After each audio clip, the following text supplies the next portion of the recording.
शेतकरी कर्जमाफी, त्याचबरोबर गायरान जमीन, त्याचबरोबर सौर ऊर्जा प्रकल्पाच्या संदर्भात अधिग्रहण आणि पाण्याच्या दावाकालबाच्या पाण्याच्या संदर्भातून महाविकास आघाडीच्या वतीने मोर्चा काढण्यात आलेला आहे।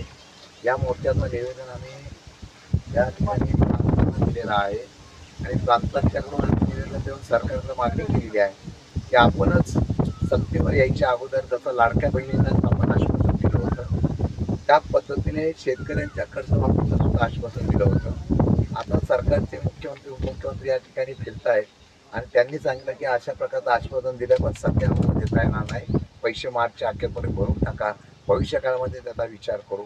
मतासाठी अशा पद्धतीनं आश्वासन देऊन सत्ता घेतल्यानंतर त्या असल्या बळीराजाला विसरणं कितपत योग्य आहे।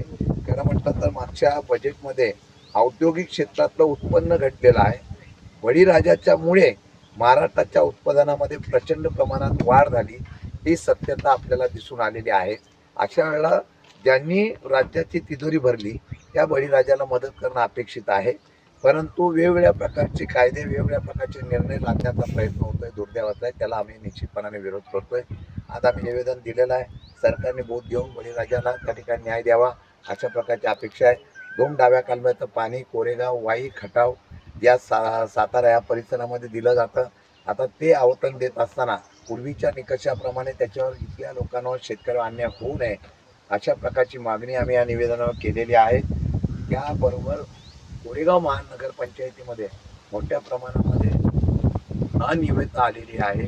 त्यामध्ये लोकांचं म्हणणं आहे की फक्त प्रकल्प दाखवायचे आणि पैसे काढायचे। एका सौर ऊर्जाचा प्रकल्प केलेला आहे, 2 कोटीच्या वरती खर्च केला आहे, पण तो 2 वर्षापासून तो प्रकल्प कार्यान्वितच झाला नाही। मी मगाशी बघितलं की महाराष्ट्रामध्ये सौर ऊर्जा प्रकल्पाचं एक अभियान पाहायला मिळालं, जनतेला वीज मिळत नाही तर त्या सौर ऊर्जा प्रकल्पावर त्या ठिकाणी जी काही कडधान्य सुकायला टाकलेली आहेत ती मात्र लगेच त्या ठिकाणी सुकली जात आहेत। त्याचबरोबर यामध्ये जी घनकचऱ्याचा प्रकल्प आहे, मगाशी जिथं नियम असा आहे की घनकचऱ्याचा प्रकल्प किंवा कुठला प्रकल्प करायचा असेल तर पर्यावरण त्या खात्याच्या ग्रामपंचायत आजूबाजूच्या सगळ्या परवानग्या घ्यायला पाहिजे, तशा प्रकारच्या परवानग्या घेतलेल्या दिसत नाही। घनकचऱ्याच्या प्रकल्पाला 10 कोटी रुपये खर्च झालेला दाखवलेला आहे, पण त्या 10 कोटीमध्ये पिण्याची पाण्याची योजना जी कोरेगाव शहराला आहे तिथेच या प्रकल्पाचा कचरा टाकला जातोय आणि त्याची प्रक्रिया केली जाते आणि मी स्वतः प्रत्यक्ष पाणी केलेली आहे। दुर्दैव आहे की कोरेगावला पावसाळ्यामध्ये ते जर पाणी त्या कचऱ्यातलं खाली गेलं तर त्या पाण्याचा दूषित पाणी हे कोरेगावकरांना पाहायला मिळेल, प्यायला मिळेल, हे दुर्दैव आहे। पण आम्ही त्याच्याविरोधात आवाज उठवलेला आहे। माझी अपेक्षा आहे या घनकचऱ्याच्या प्रकल्पाच्या संदर्भामध्ये जी चुकीचं झाले असेल त्याच्यावर कारवाई करावी अशा प्रकारची मागणी आमच्या सर्व सदस्यांनी आणि लोकांनी केलेलं आहे। स्वच्छता अभियानाचा ज्यावेळेला प्रकल्प राबवला गेलेला आहे त्यामध्ये घनकचरा फार महत्त्वाचा असतो। आता प्रकल्पाला एका ठिकाणी गोळेवाडीमध्ये 65 लाख खर्च करून जागा घेतली गेली, पण तो त्या ग्रामस्थांचा आणि गावाचा विरोध लक्षात घेता ती जागा मग ज्यासाठी खर्च केला होता ती जागा तशीच पडून राहिलेली आहे आणि परत दुसरी पर्यायी जागा 3-3 महिन्याची भाड्याने घ्यायची जर नामुष्की कोरेगावच्या नगरपंचायतीला येणार असेल, इतका भ्रष्ट कारभार जर चालला असेल तर दुर्दैव आहे।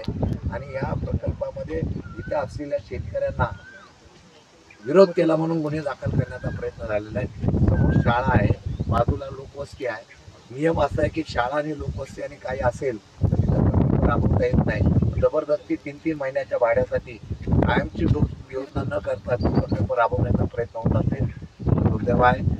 कोरेगाव नगरपंचायत आणि या सगळ्या लोकांच्या प्रतिनिधींचा इथला भेदगळपणा आहे। ते पाणी जर दूषित मिळालं नाही तर त्याच्यावर आम्ही निश्चितपणाने आंदोलन उभारू आणि ज्या ज्या गोष्टीच्या बिलं काढली गेलेल्या काम न करता, प्रकल्प न करता त्याची चौकशी करावी अशा प्रकारची मागणी मी सभागृहात केली आहे। आता प्रत्यक्ष पाणी केल्यानंतर भयानक प्रकार पाहायला मिळालेला आहे। तो प्रकार बघितल्यानंतर पैसा हा प्रकल्पाच्या ऐवजी वेगळ्या ठिकाणी मोडला गेला आहे, याची चौकशी करण्यासाठी आम्ही लावून धरणार आहोत। आंदोलन करायला लागलं तर आंदोलन, सरकारचा पैसा कोणी जर बोगस प्रकारची बिलं काढून करत असेल तर त्याच्याविरुद्ध आवाज उठवणार।